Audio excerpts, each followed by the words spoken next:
Welcome back, everyone, to the Python tutorial seminar series. Today, Kevin Paul will be covering Git and GitHub, and I will hand it over to him in a second. But before we begin, I need to review our code of conduct. By joining the Zoom call and participating in this tutorial seminar series, you've agreed to adopt these values and engage in respectful communication only. Any inappropriate remarks will have you removed from the call. The seminar is only an hour long, so we will not be stopping the lecture to give individualized attention, but some members of the team will be able to help you in the chat and we'll be able to get you up to speed after the session, definitely before the next session if that is not sufficient. So if technical issues arise, please relax and just remember that the recording and one-on-one assistance will be available after. Some useful learning resources I'd like to remind you of are Stack Overflow, the GitHub documentation, and the link to today's content, which is on GitHub, and I will share that in the chat in just a second. Take it away, Kevin. Thank you, everyone. I'm going to present a few slides before we actually begin here. Talk a little bit about Git and GitHub. So as Julia said, this is a presentation to teach a little bit about Git and GitHub. Both of those topics could easily fill an hour or more, so I won't be able to go into every little bit of detail. So I'm just going to focus on how you use Git and GitHub for the purpose of collaboration.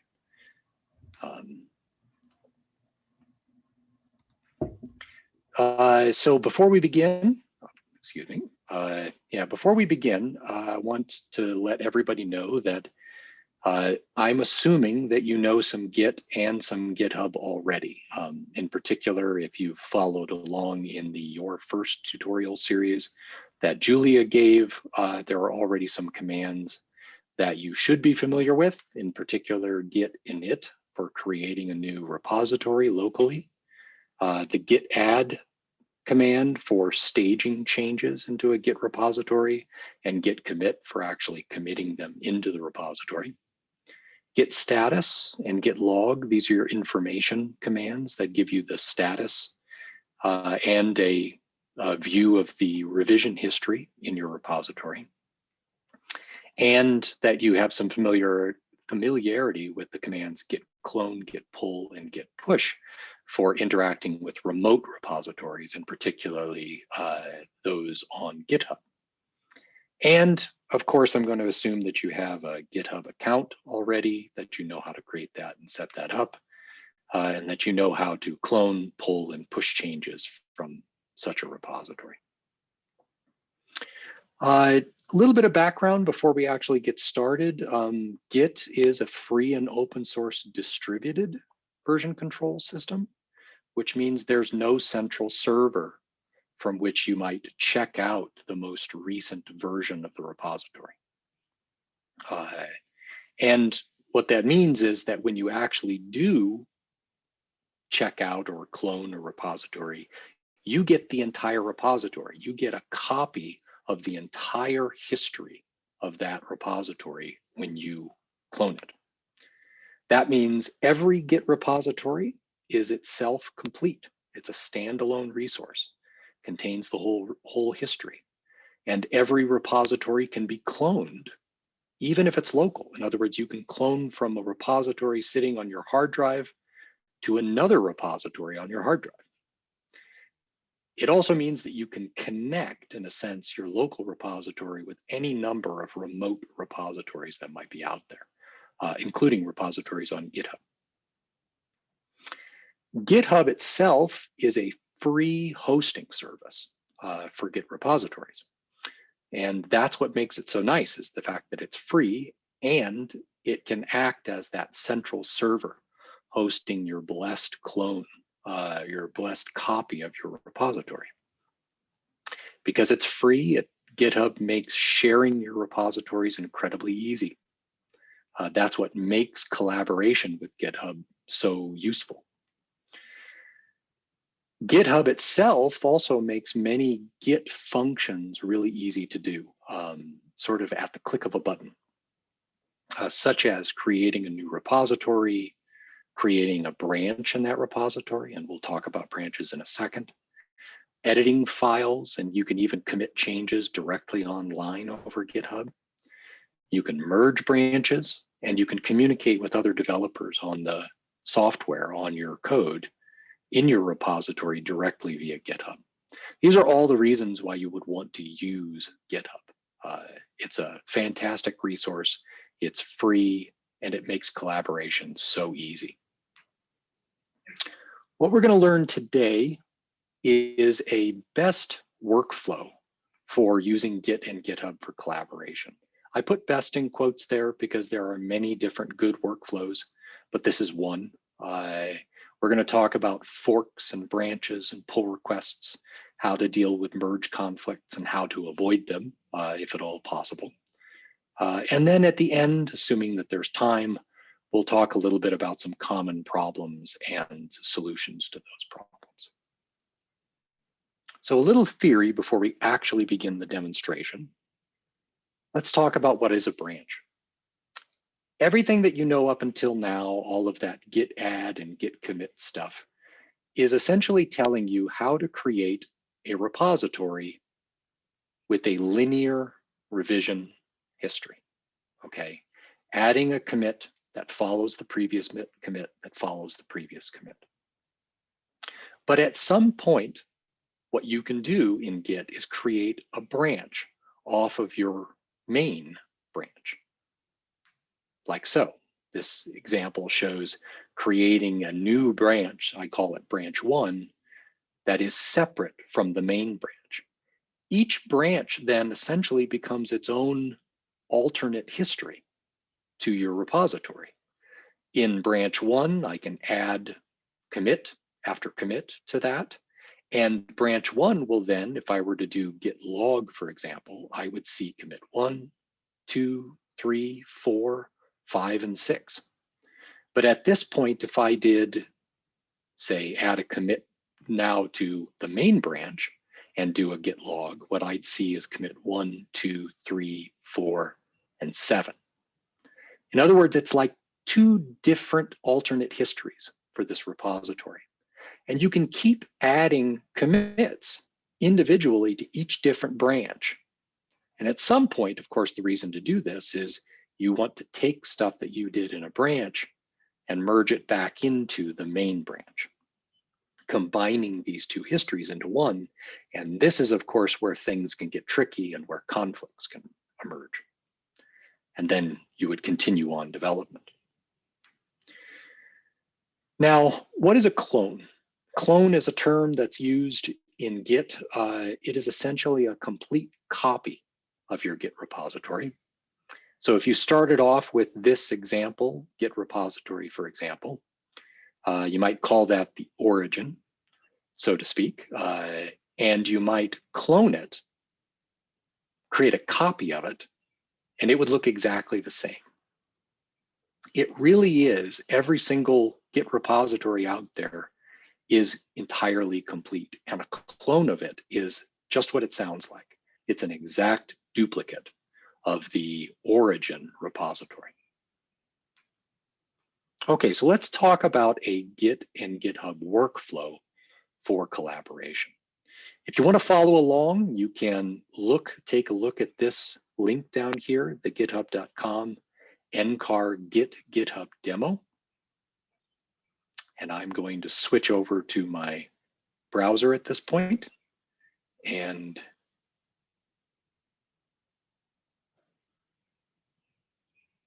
show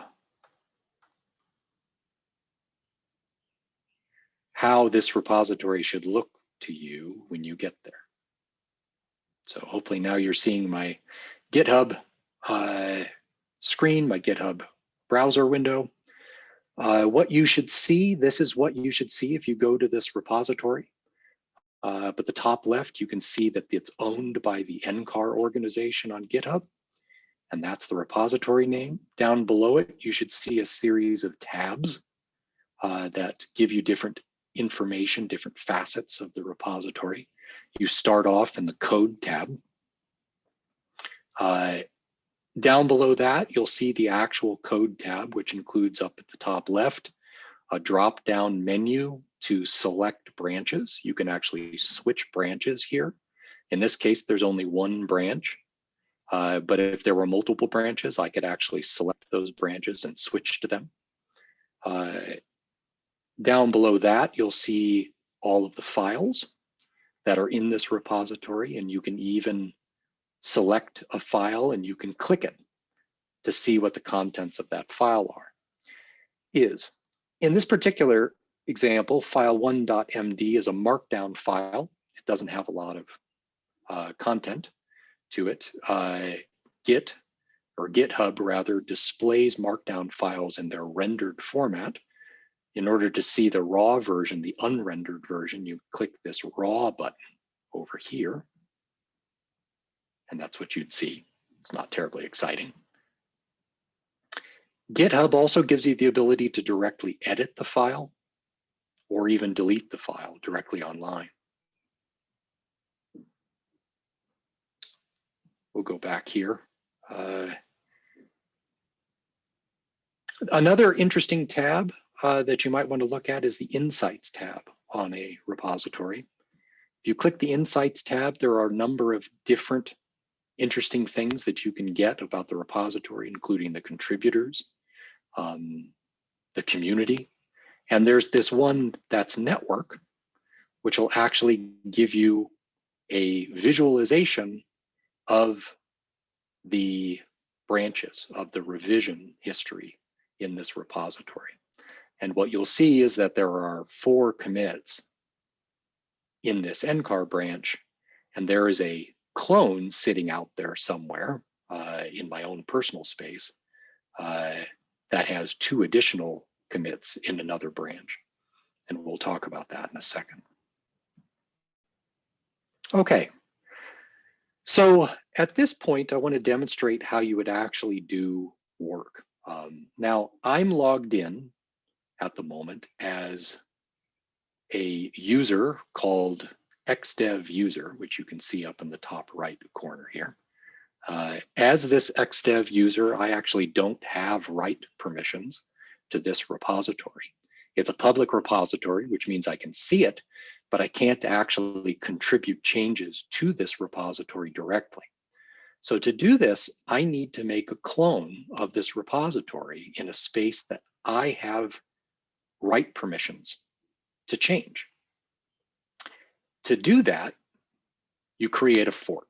You'd go up here to the top right, this button up here in the top, and click Create a Fork.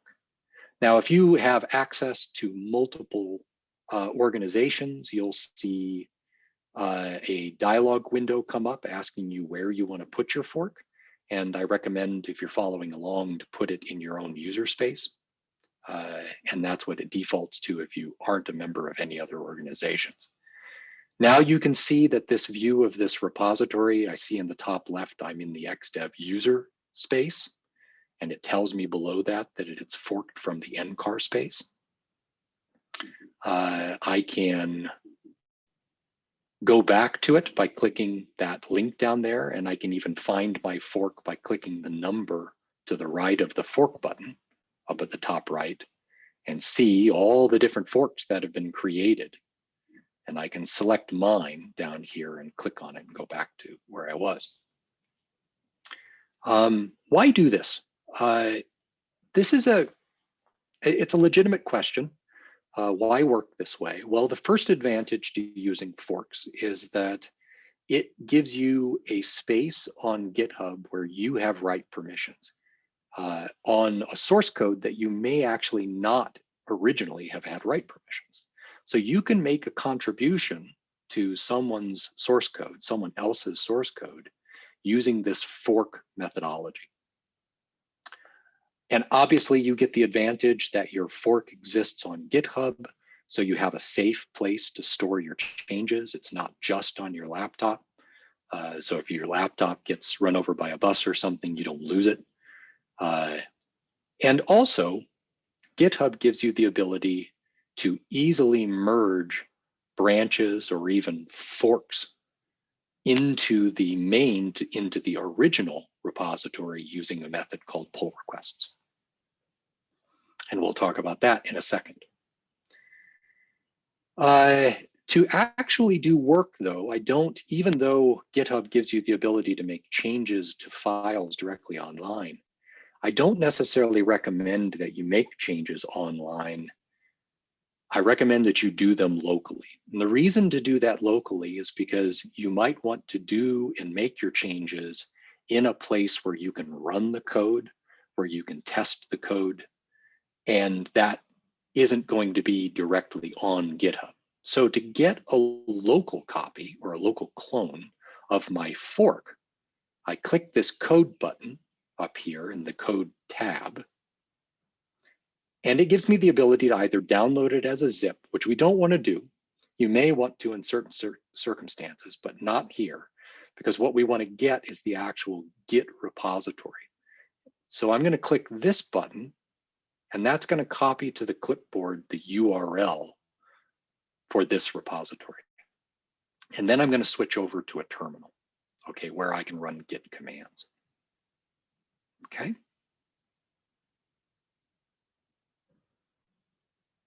Okay, here I am in my terminal.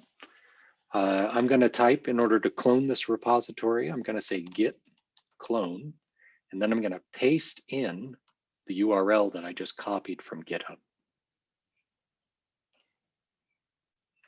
Hit enter, and that's what I get. I should now have a directory that was created called Git GitHub Demo.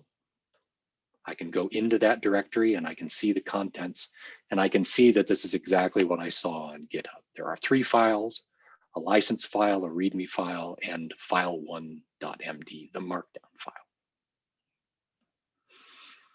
Okay, now I can do a Git status in this repository now, and status gives me a lot of nice information. It tells me that I'm on the main branch, which is nice. I think it's the only branch that exists. It also tells me that there's nothing to commit and that the working tree is clean. That means there have been no staged or unstaged changes to anything in this repository.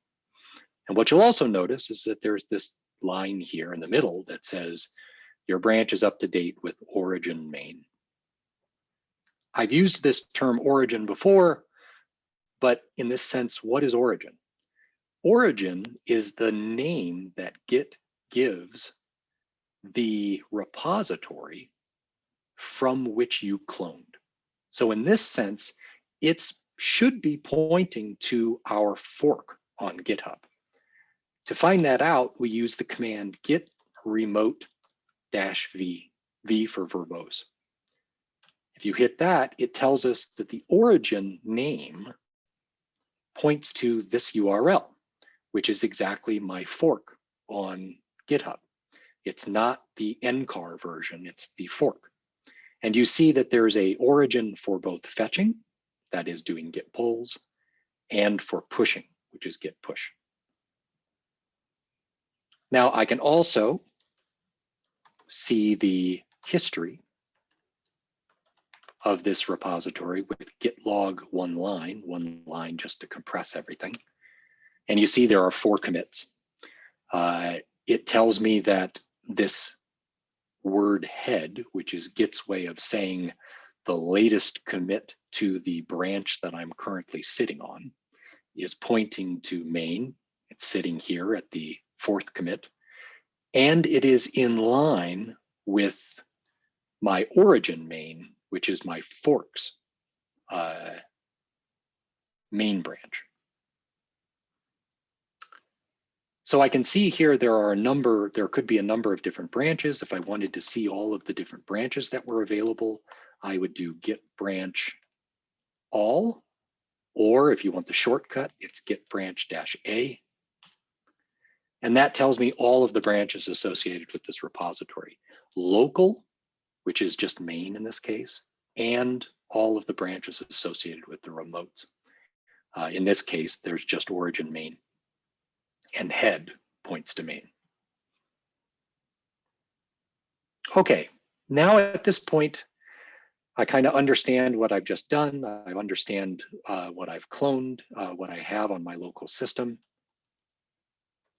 Now I want to actually make some changes to this repository. Now, the normal methodology to doing this is to create a branch before making any commits. This is best practice. You normally create a branch for every little chunk of work that you want to do. So for example, in this case, I'm going to add a new section to this file1.md file. So I'm going to create a branch with the command git branch new section, like so. I hit enter, it doesn't really tell me anything. So to find out what happened, you might do something like git status. And git status tells me nothing new. I'm still sitting on the main branch. So you might then do git branch and find out that I now have a new branch, a new local branch called new section. But I'm still sitting on the main branch. So in order to check out or move over to the new section branch, I have to type git checkout and then the name of the branch, new section, like so. And now if I did a git status here, it tells me I'm on the new section branch. But you'll also notice that with this git status command, I don't see a command that says your branch is up to date with, for example, origin new section. And that's because the branch we just created only exists in our local clone. It doesn't exist in our GitHub fork yet. Okay, now we can see that more explicitly with something like git branch -a, git branch all. You'll notice there is no origin new section branch. Okay, I have a new branch locally. I'm ready to make local changes. So let's go ahead and start doing local changes. I want to create some changes in the file1.md file. So pick your favorite editor. I use Nano. You could use Emacs or VI, whatever you want, or whatever is on your Windows machine. I'm going to edit file1. And I'm going to do exactly what my branch name suggests. I'm going to add a new section. Is a section. And it has contents too. Nothing terribly exciting, just demonstrating that I can add something to this file, save it, get back to my terminal window. And now if I check the status, you should see Git immediately notices that there have been changes that have not been staged for commit. I can stage those changes with git add. Now, if I do a git status again, you'll see those changes have been staged, but they haven't been committed. And so now I do git commit and I give it a message, adding a new section, like so. Okay, now if I do a git status, you'll see everything's clean. I'm still on my new section branch. Everything's fine. And if I do a git log,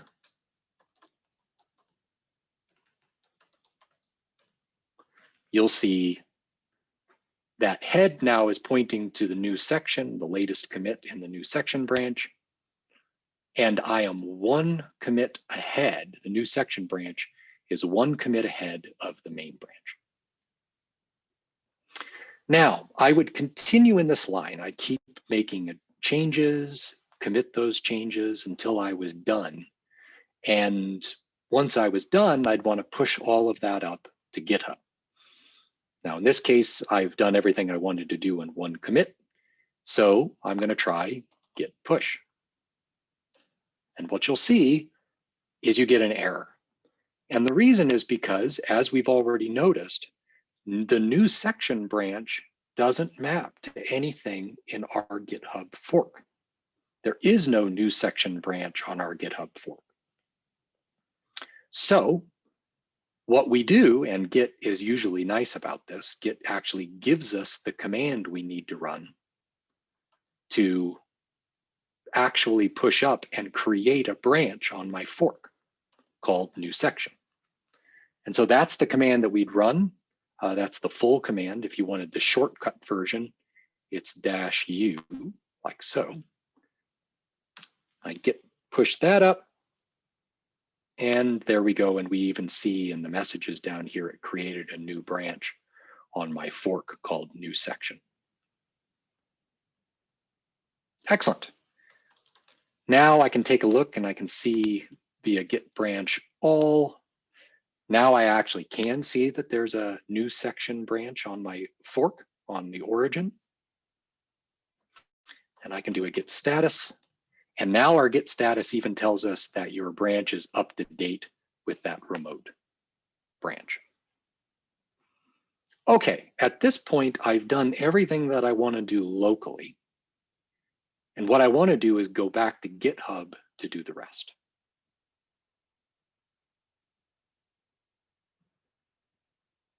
Go back to GitHub. And if you haven't refreshed, you should do a refresh. And this is what you should see. I get a neat little message up at the top saying that a new section branch has new commits made to it, new pushes made to it. And if I want to, it gives me this convenient button over here to create a pull request to merge it into the upstream repository, the originating repository that our fork came from. So it's kind of funny. What I've done is I've created a local clone. I've pushed those changes up to my fork. And now I'm given the option to actually merge the changes that are in my fork with the originating repository if I want to do that. There's another way of doing this though, which is you can select from the branches drop down here. And you can see both branches, main and my new branch called new section. I can click that to select the new section branch. And below this new section dropdown, you'll see this little box, which gives you some handy information. For example, it tells me this branch is one commit ahead of the main branch in the NCAR repository, the originating repository. And over to the right, I can either click contribute by opening a pull request to request that this new branch from my fork get merged into the NCAR repository.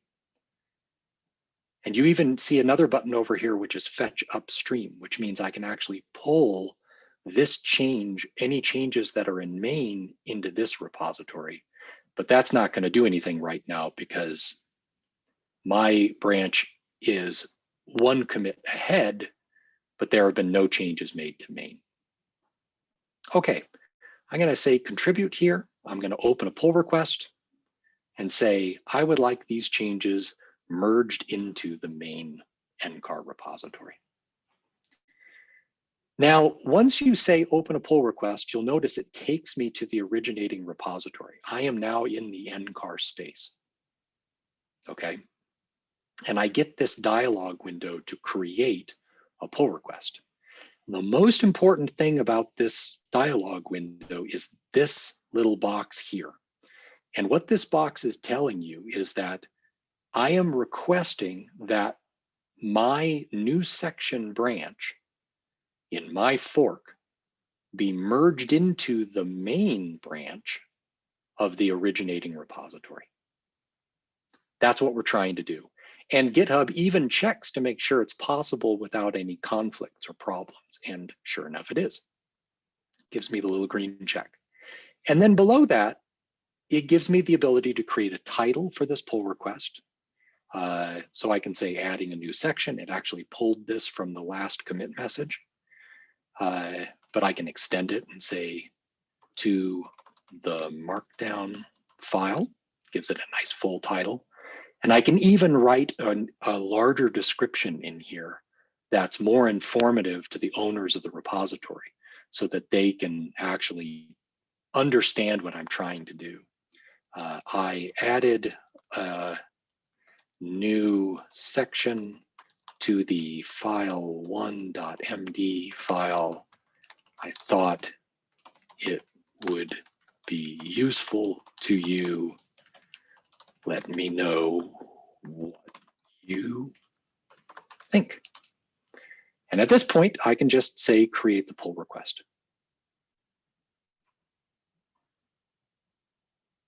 Now you'll see, again, in the NCAR repository, I have one pull request here. I see a number of other people are following along, which is great. I can click on my pull request and I can see a conversation that can now exist between the person who submitted the pull request and the owners of the repository. And you should also see a couple other subtabs to this pull request. In addition to the conversation subtab, there's a commits subtab, which lets you see all of the actual commits that were made that are a part of this pull request. And there's even a files changed tab over here, which lets me see every single line by line change that was made as a part of this pull request, as a part of this requested merge, if you will. Any additions are labeled in green and any deletions are usually labeled with a red. Okay, now at this point, as the contributor, I'm done. I've made some changes to my own fork. I've suggested to the owners of this repository through a pull request that they actually take my changes. And now it's up to the owners of the repository. So I'm actually going to switch over now from the Xdev user to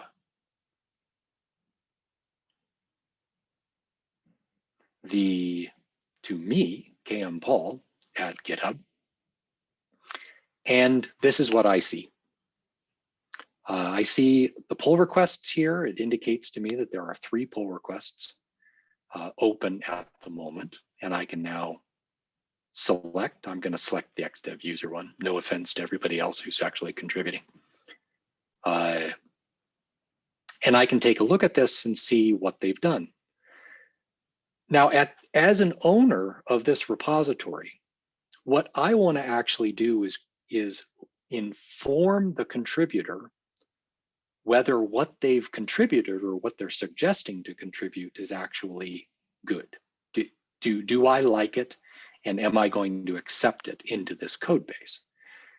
The most important thing is giving that feedback in the Files Changed tab. In the Files Changed tab, I can now look at this pull request and I can make comments on a line-by-line basis. You can also make comments to sections, multiple lines, by clicking and dragging down to highlight a block of code, and you can make comments associated with it. This is a pretty small change, so I'm going to just do single line commits, which I do by clicking that blue plus, and it brings up a dialog window that allows me to make a comment about this single line. And I'm going to say, I don't really like this section title. Could you change it to? And now what I'm going to use is a neat feature in GitHub code reviews, where in this box, you'll see there's a button here that looks like a plus minus symbol on top of a little page symbol. If you click it, it inserts into the dialog box a suggestion section. And in that suggestion section, I can actually change this to what I would like it to look like. So I can say this is a better section title. And I can click down here, the green button, and start a review. And what GitHub will do eventually, after thinking about it for a little bit, there we go, is it shows under the line that I'm commenting about my comment and even a suggested change. And you see I'm suggesting to delete this line and replace it with this line. I can even make comments that aren't actual change suggestions. I can just say, this content looks great, for example, and I can add that comment. And I can keep going through and adding comments on a line-by-line basis in this Files Changed tab. And when I'm done, I can go up to the top right and click the Finish Your Review button.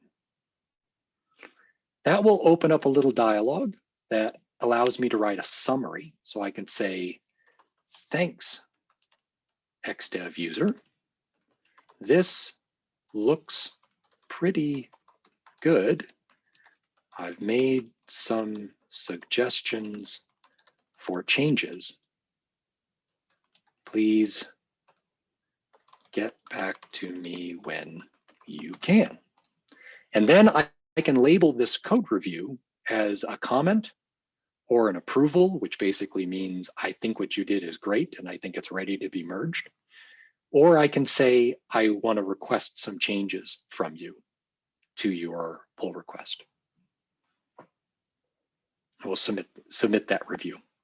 And now in the pull request, you'll see in this conversation subtab, just below is my review. There's my summary. There are all the changes and comments that I've made, and so forth.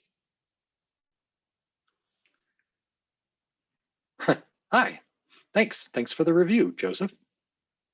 And now what we can do is it's now, as the owner of the repository and the person who provided the code review, I can now hand things back to Xdev user.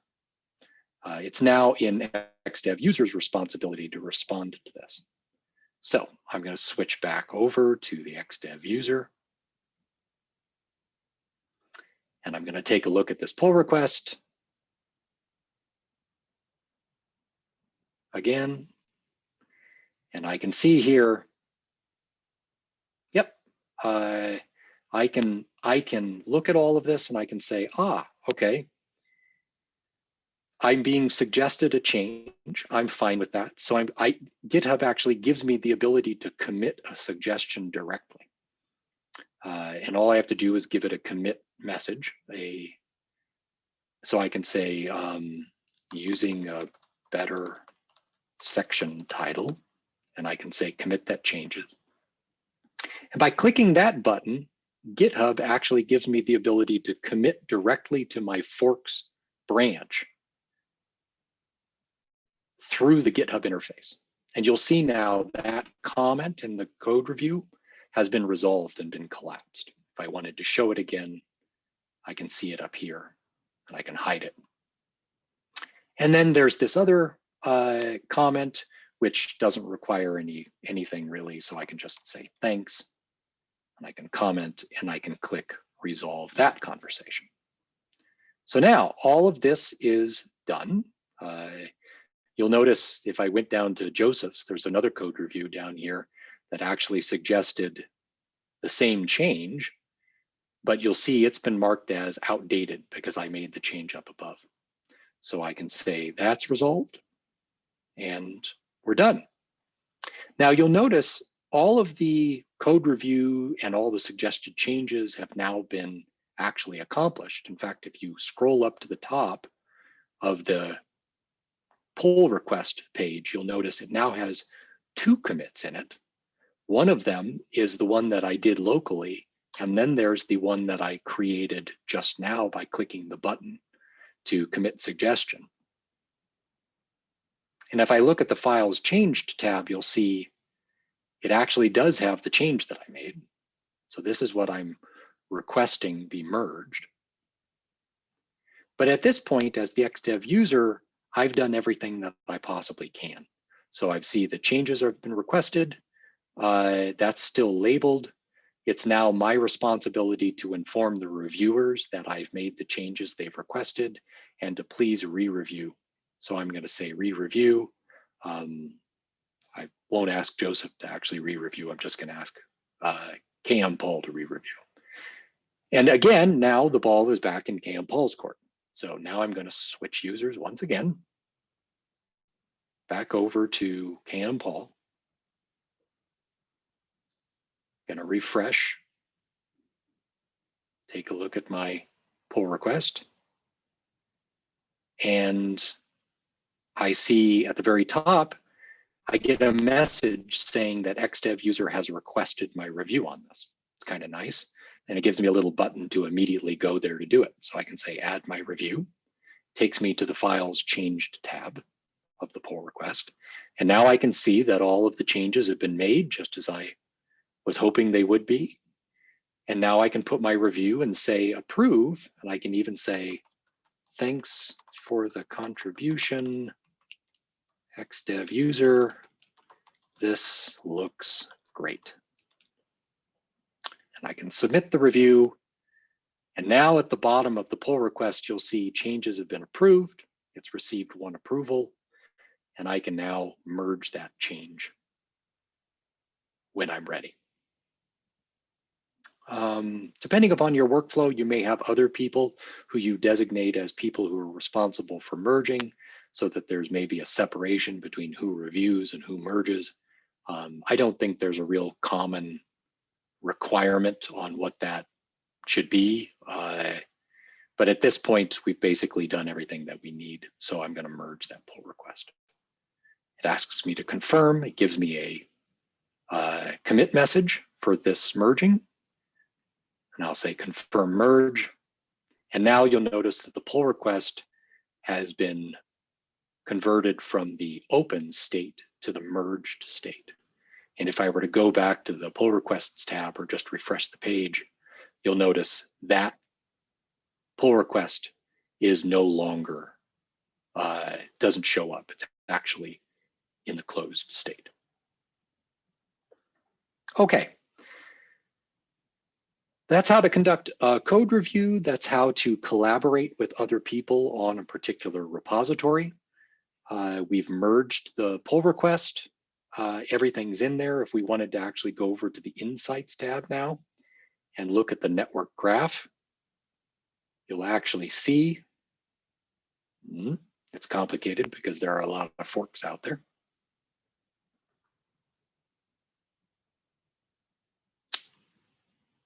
There we go. Now you can see there are a lot of changes that exist out there in many different people's forks of this repository. And in the NCAR repository, I can see the 4 originating and the changes that the Xdev user made and an indication that it was even merged into main here.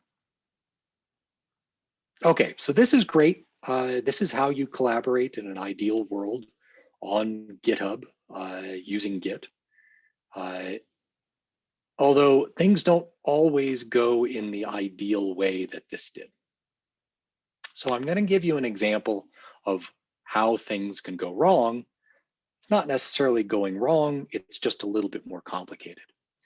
I personally also have a fork of this repository. Again, if I click the number next to the fork button, it'll show me all of the forks that are out there. And I can find my own individual fork. And I can click it and go here. And what you'll notice is I have a branch here that I started a while ago called More Content. I can switch over to that branch like this. And this little handy dialog menu down here tells me that my branch is 2 commits ahead and 3 commits behind NCAR main. That is the originating repository's main branch.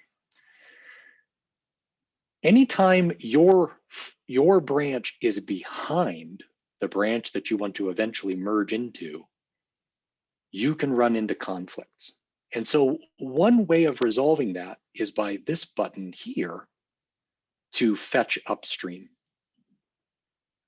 If I click that, it gives me the ability to open a pull request, and you'll see it's a pull request in my fork, not the originating repository. It's a pull request in my fork that is going to pull from main of the originating into my branch of my fork. And it says it can't automatically merge. But it also says, don't worry, you can still create the pull request. I'm going to go ahead and do this. I'm going to say, okay, I'm going to call this merging from upstream, or I can say merging changes from upstream. And I can create the pull request. Again, this is a pull request in my own fork. It's not in the originating, but it's an attempt to merge any changes that were added to the originating repository into my own fork. And now you'll see down below, after creating this pull request, that GitHub tells me that this branch has conflicts that must be resolved. If you don't let your repository get too far behind and you don't have other complications such as large binaries in your repository or anything like that, you can usually resolve all your conflicts directly online. And that's how I recommend doing it, through a pull request. Now that I have this pull request, I can resolve my conflicts with this button. It shows all of the files that have conflicts and a little editor window over here saying where the conflicts exist. And you can see here, well, the top 2 lines of the file, Git knows how to deal with that. But then everything below it, indicated with this red section, it just doesn't know how to merge these things together. So it's my responsibility, in order to fix this conflict, to actually say what the state of this file should be with my changes in it. You can see that this section up here is from the upstream main repository. This is what it looks like. You can see it has, that's the original contents of the markdown file. And this was the new section that was added with my recent pull request. And this is what I was trying to add. But you'll see this was supposed to go in the top section.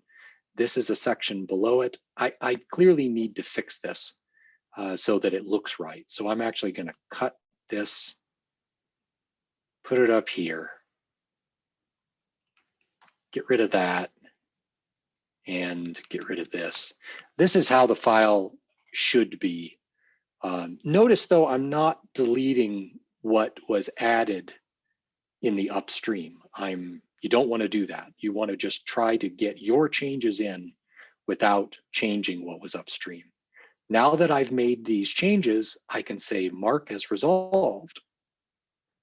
And if there were other files, I could then select them and make changes in those files and individually resolve each file's conflicts. Then when I was finally done, I can say commit merge with this button up here and say, yep, commit updates to the main branch or create. It gives me the option to create a new branch for this commit. Your pull request will be updated automatically. Let's go ahead and do that. Say,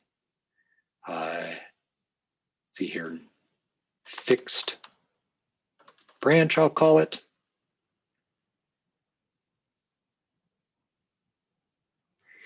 And now you'll see I'm merging from fixed branch, NCAR fixed branch, into more content. And I can create this pull request. Additionally, I could have just said make the changes directly into main of the upstream and then merge these in, confirm the merge.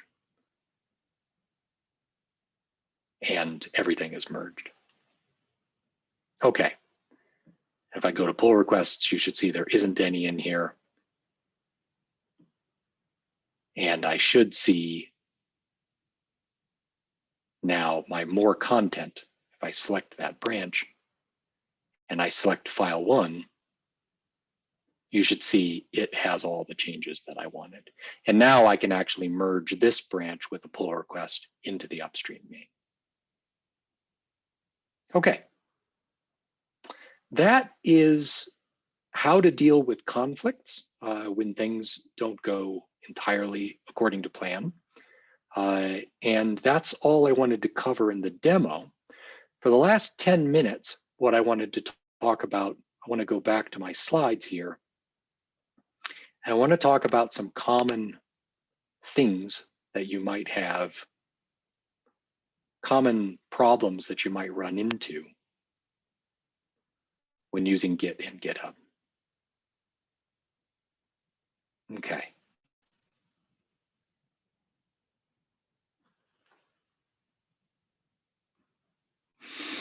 First, fetching upstream changes. I essentially just demonstrated this, but I recommend that you do this in your forks regularly. If there have been upstream changes, you probably want to pull them in as quickly as you possibly can. Doing this early and often can avoid really big problems and really complicated conflict resolutions. Reverting and undoing a commit is another common thing. If you have made a change to your repository and you want to undo that change, there are a number of different ways of doing it with Git. However, if you're working with other collaborators, it is usually not safe to delete a commit entirely from the history. Instead, what you do is you actually create a new commit that undoes the previous commit. And you do that with this command, git revert.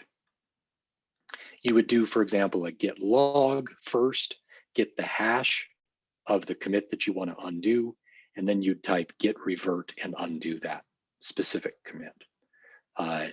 Now what you're doing is you're just adding another commit to the revision history that undoes the previous one. If you delete commits, it can create problems for people that have their own clones of that repository.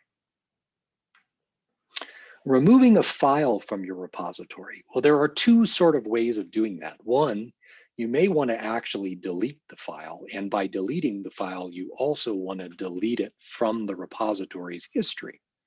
You do that with git rm, and then you give the path to the file.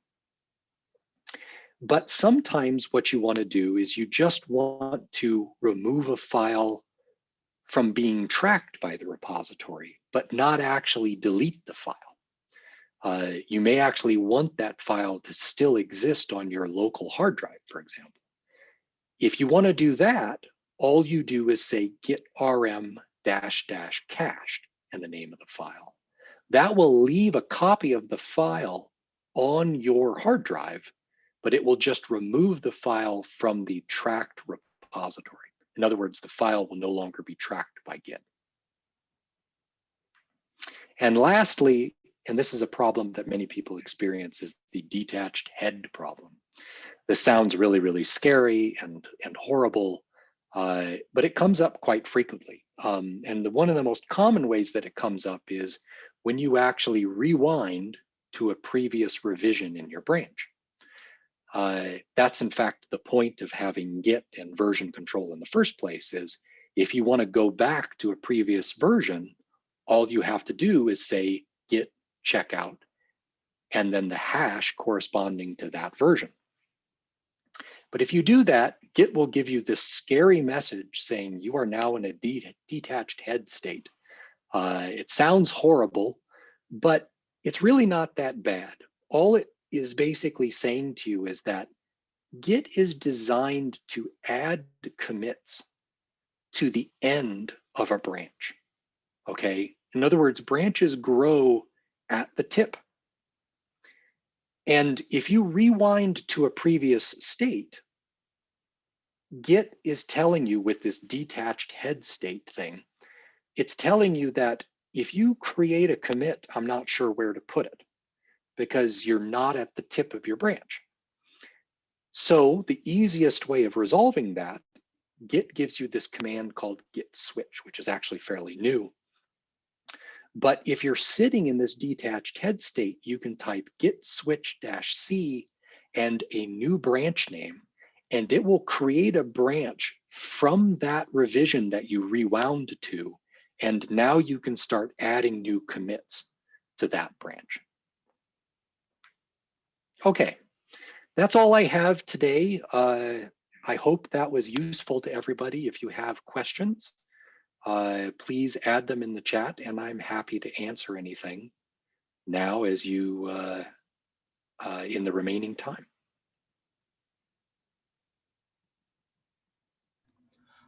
Kevin, what version of Git are you using? That's a good question. I am using Git version 2.24.3. That's the one that I just happen to have on my Mac. I believe that Git switch command was introduced at version 2.13, 2.13, but I'm not entirely sure I remember that.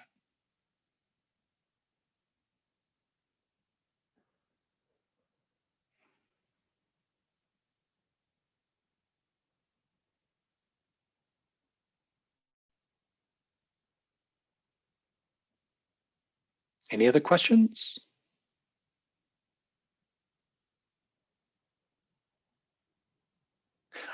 There's a question. Is there a difference between git rm cached and adding the file to git ignore?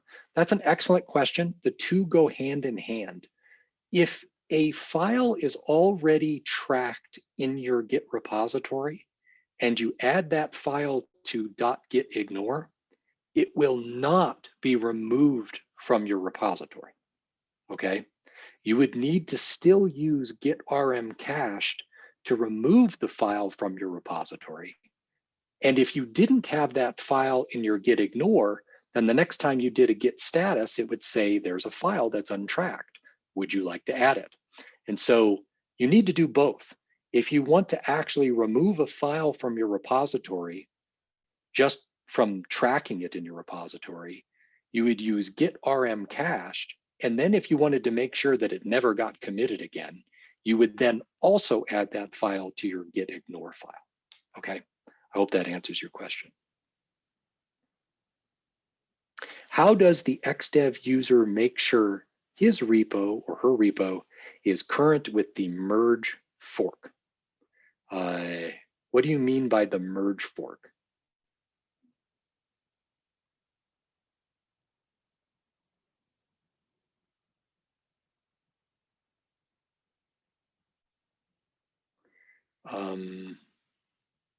The changes that NCAR made or adopted. I see. So the easiest way for the Xdev user to make their fork, which is their repository, current with the upstream repository, which is the NCAR repository, is to click that Fetch Upstream button. And you can do that in any particular branch that you want to be in. So very commonly, for example, you would do that in the main branch, and then you'd branch off of main in your fork. I hope that answers your question. Good. Cecile asks, how can you keep your GitHub organized? If you've forked a lot of repositories, it starts to be a big mess. Yes, it does. There is a way of pinning. So, and perhaps I can share my screen here and show you. If there are repositories here, I will go over to Xdev user here and show. So I'm going to switch over to my Xdev user. I'm going to see my repositories. This is not a very big list of repositories. I created this user just for this one demo. If you click on a repository, you can see if I can figure out where you can actually pin it. If someone can tell me what I'm missing. It's from the profile page. Oh, the profile page. Got it. So it's up here. So there we go. So I can customize your pins. There you go. So if I click on my user, again, I can see here, I'll go here. If you go to overview in your users space, you can click customize pins, and I can actually pin repositories into my space so that they will always appear at the top. Otherwise, the only really real way of organizing your space is to delete things that you're no longer using. If you need to make another fork, you can always do that. And the way you delete a repository is you go to Settings on your repository, scroll all the way down to the bottom, and the very bottom one in big, bright red danger zone is delete this repository, and you actually have to type the name of the repository in its entirety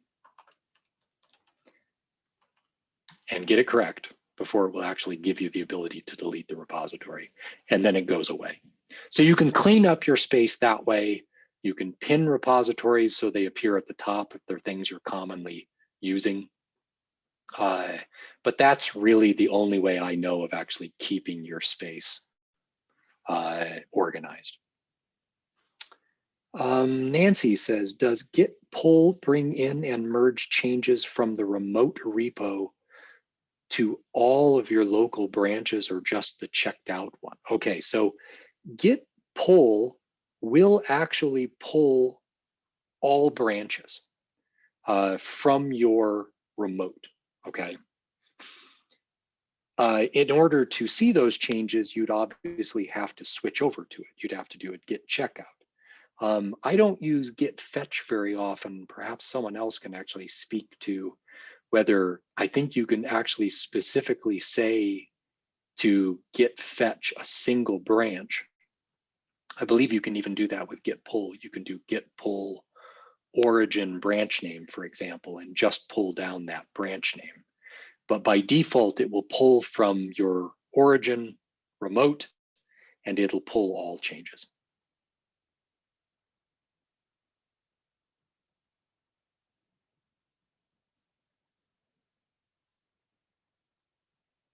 Yes, that's right. Once you've done a Git pull, you can be assured that you're in sync.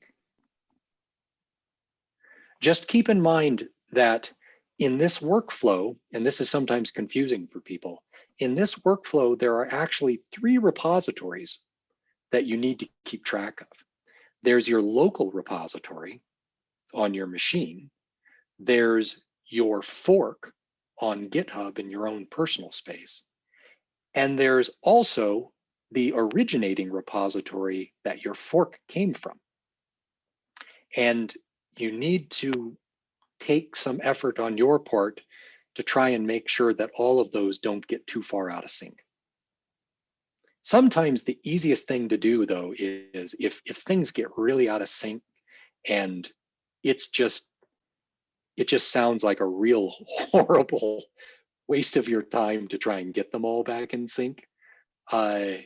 Sometimes it's easier to just redo the work and just delete your fork and start over. That's sometimes the easiest way of handling things. Or you can delete your branch, for example, and then fetch changes from upstream or something like that. Sometimes that is literally the easiest way of fixing problems.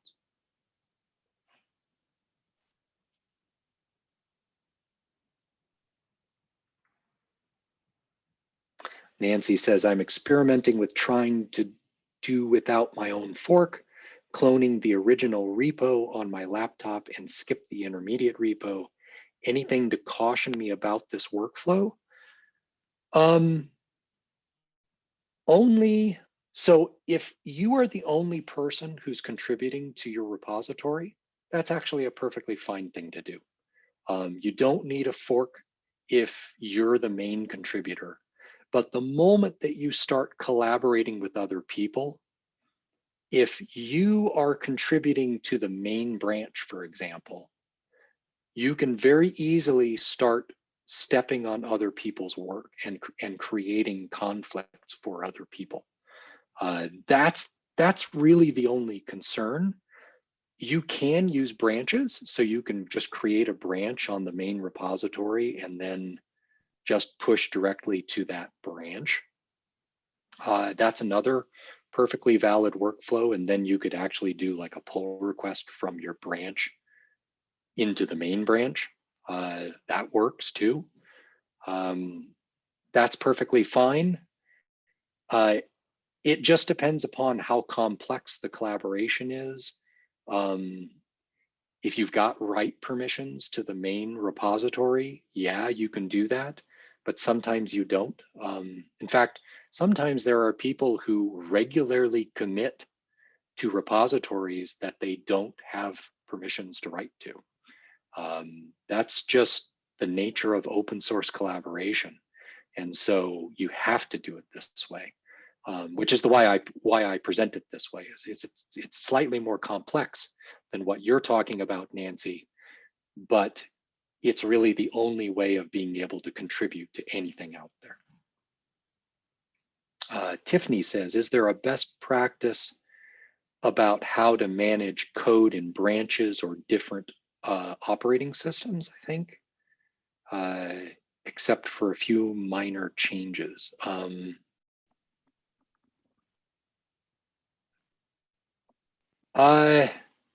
Well, this is one of the advantages of doing as much as you can on GitHub, is that your experience on GitHub will be the same regardless of the operating system that you're on. So if you can do your work, in other words, avoid merging locally, if you can just merge via pull requests via GitHub, that will avoid any particular problems with operating system differences. If you're talking about differences with the actual code in the repository, that's, I think, beyond my expertise, and it very much depends upon that actual repository. So I don't know if that is enough to answer your question. If you've got a specific one, feel free to reach out after the tutorial. Seth, GitHub is going to stop supporting password-based authentication for command line operations in August. Any recommendations about which of the various other authentication methods to use?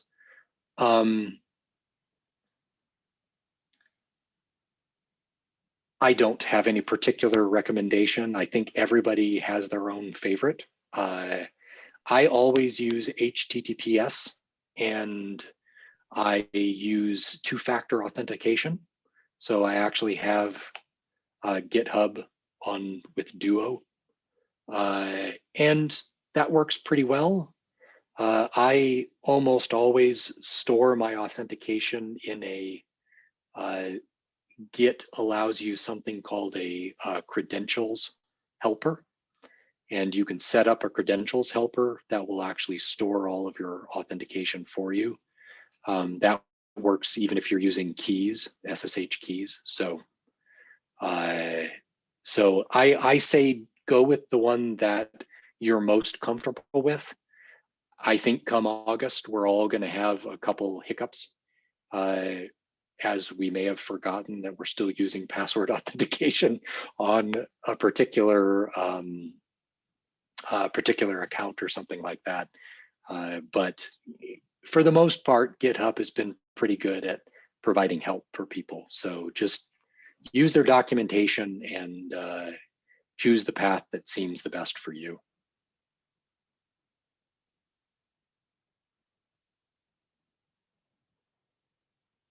Okay, so Tiffany said it was the latter, so code within a specific repo. Yeah, that's a really, really hard one. And it really, really depends upon the language you're talking about. It depends upon, I mean, making something that's trying to make your code as portable as possible is always a good practice. But depending upon the language, it can be really, really hard.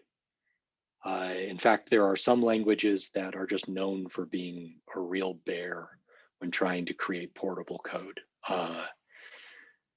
I'm a big Python proponent, so and I like Python for exactly that reason. It is relatively portable. The environment that you use may not be, but the code itself usually is. Yeah, that's probably as much as I can say about portability and dealing with OS differences. Unless there was something very specific that you were referring to, and I'd be happy to help out with that.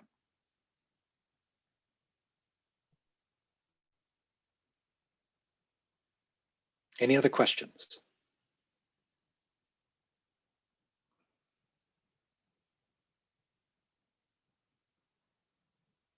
If not, I want to thank everybody for joining. I really want to thank all of the people who helped out with questions in the chat while I was speaking. Thanks to Anderson for not only helping out in the chat, but lending your voice to answer a question. And if you have any further questions, reach out to us at xdev@ucar.edu, and we're happy to help. Thank you, Kevin. Thank you, everyone who attended, and we'll see you all in about 2 weeks. Bye, everyone.